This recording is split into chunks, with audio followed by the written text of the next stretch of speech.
Welcome to Morning Message for August the 3rd.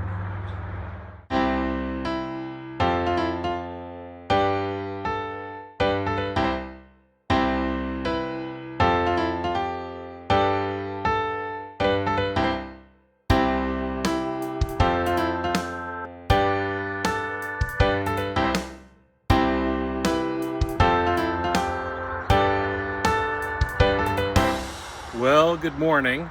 Just so you know, before I start this recording, I'm trying a new system, a new mic, so it might not pick me up as well as the lapel mic I've been using.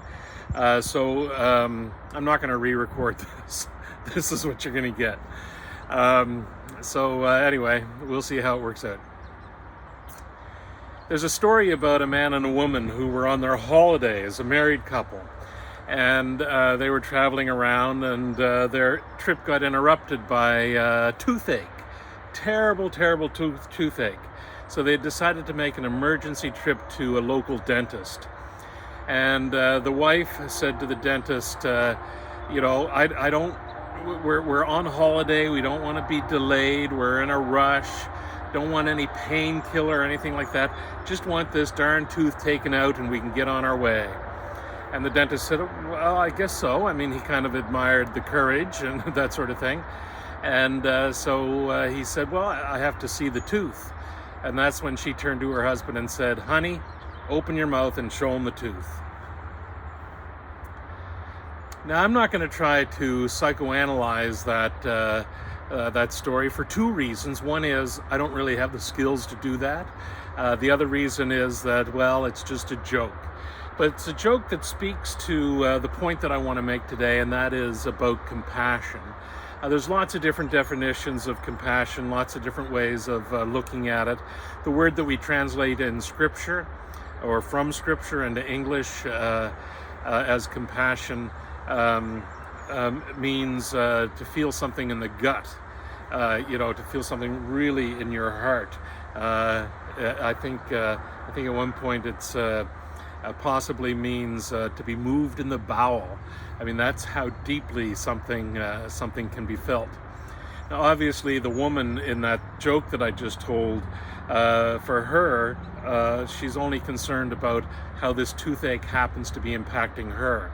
Its removal and all the things associated with that don't really have much impact on her. That's not compassion, obviously. Compassion would be when you feel the pain of other people and have the wherewithal to know what an appropriate response in that particular circumstance is for you. So that's really the thing that I want to encourage today is compassion. The quote that I gave on Sunday's sermon, I think, is one that's really wonderful. It's from His Holiness the Dalai Lama. If you want other people to be happy, practice compassion. If you want to be happy, practice compassion. And that whole idea of practicing compassion, feeling other people's pain, being moved in the gut, it can't help but cause us to try and do whatever we can to alleviate that kind of pain. The Dalai Lama also said in an interview that I saw, when he was asked about people who, particularly communities that are going through some sort of difficulty, how he feels about that, considering the difficulties that his nation, Tibet, have been undergoing for all these decades. And his response was that he actually feels better, that shared misery, that those shared issues actually helps increase the compassion in the world. And that's the funny thing about compassion. The more we show, the more there is. It's as simple as that. And so I encourage you, in whatever circumstances you find yourself in, to find that part of yourself that feels the pain of others. I suppose a part of that is also to feel the joy that others are experiencing as well.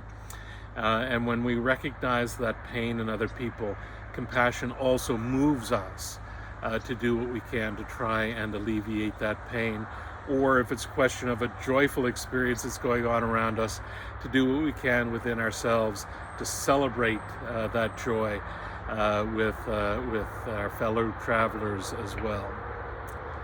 So that's my hope and prayer for all of us today, that our compassion is multiplied. God bless. Amen.